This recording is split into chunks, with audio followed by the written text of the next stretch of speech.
Hey, welcome back to the channel, and this is my review of South Africa versus Scotland in the Rugby World Cup 2023. A bit of an odd start with the children's choir singing the national anthems. The Flower of Scotland sounded very eerie and haunting, but not sure why they made that choice. It's taken a little bit of the energy out of the anthems, but so be it, and let's get on to the match. Great start from South Africa. They putting the ball through phases, running hard as they always do, and playing most of the rugby in the Scotland half. And Scotland find it very, very difficult to get any kind of territory to mount a reasonable attack.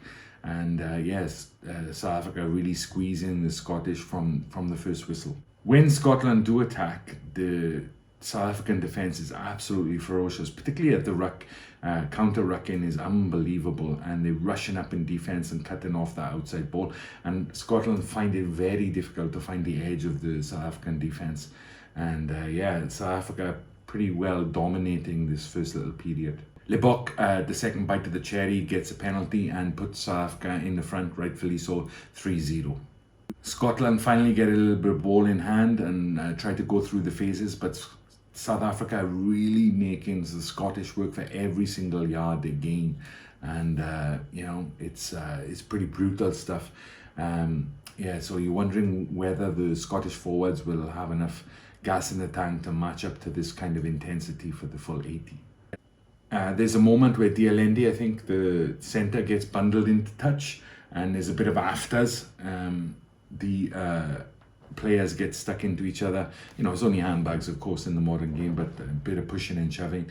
But apparently there was some kind of incident that happened, I think, around this time. I haven't seen it yet. I just watched the match, and they didn't show it on the replay. But I'll take a look at it later and let you know what I think.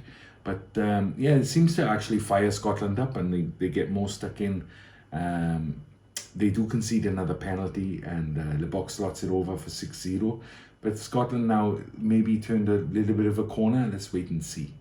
So after a pretty good period of play for Scotland, they get actually down to the South African line in a position they can attack from. But as so often happened during this match, their execution wasn't great. The ball ends up being turned over, and in this case it's a Finn Russell shoulder charge, unnecessary really on a lens, I think. And they give away a good attacking position. But that's the story of the game, really. Scotland had their chances but didn't execute. Saying that, they do have an absolutely beautiful sweeping move from the back of a line out, and it goes out to Darcy, I think, on the wing there. And he does really well initially, but then he tucks the ball right under his arm, and bad play. He should have had it in two hands. He had support players either side, and he opts to go himself, and again it's turned over. And you feel like if Scotland are going to do anything in this game, they have to take those chances. And they really didn't. They were there for them, but they didn't take the chances. So another attack foiled and another scoring opportunity missed by Scotland. So still 6-3. South Africa do bounce back and put Scotland under more pressure, but they get a penalty, and a long-range penalty conversion from Finn Russell just before the halftime whistle puts Scotland at 3-6 behind. And it's a really fantastic result for Scotland, because it's been all South Africa in this first half, and you're kind of surprised that it's only 6-3 at this point, when it could have been a lot more. Desperate defence from Scotland, and they have hope in the second half, so I'm interested to see how it's going to go now. The Boks come out with renewed energy and impetus after the halftime break, and Scotland again desperate defence, but this time you feel like it's almost inevitable that South Africa are going to get over, and indeed they do. After a few phases, penalty set pieces, they stay down the Scottish end, and Steph du Toit powers over, and he was integral to the South African defensive strategy, let's say tactics, in this match. And nice to see him get a try, because he's such a stalwart of this South African team. So it's 11-3, and Scotland do try to bounce back, but again ferocious defence from the South Africans, and they turn it over in midfield. and Lebok gets it, no-look kick, which I don't think I've ever seen before, to Arensa on the wing, and he scoots over unopposed for a try.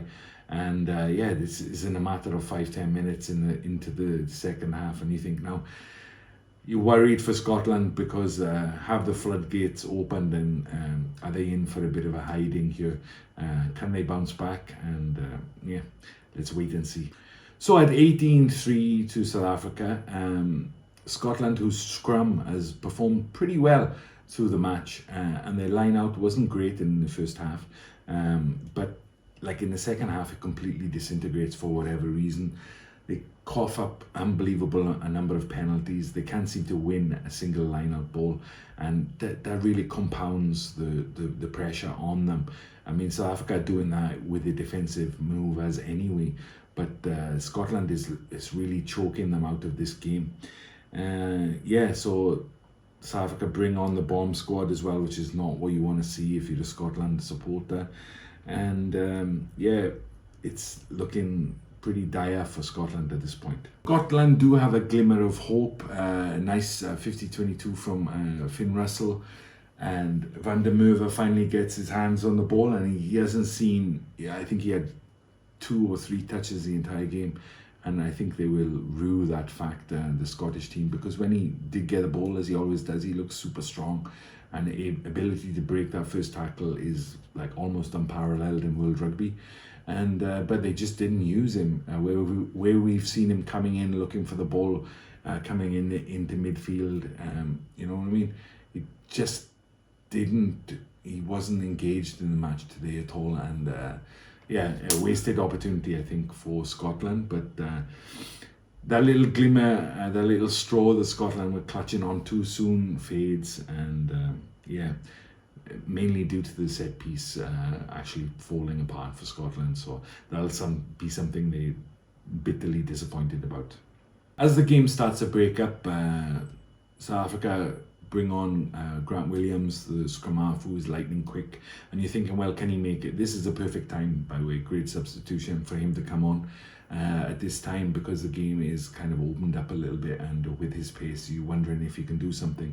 And almost, I think, like 3 or 4 minutes after he comes on, he makes a break and shows what he can do, and almost skins the entire Scottish team. Only a last-ditch ankle tap by Finn Russell, who, fair play, worked hard the entire game, brings him down. But yeah, it's all South Africa still now, and now the scoreboard is reflecting it. So Scotland are going to pull something out of the hat in this last little period of the game. Unfortunately for Scotland, they can't manage it. Again, they had their opportunities, but they just weren't able to execute them.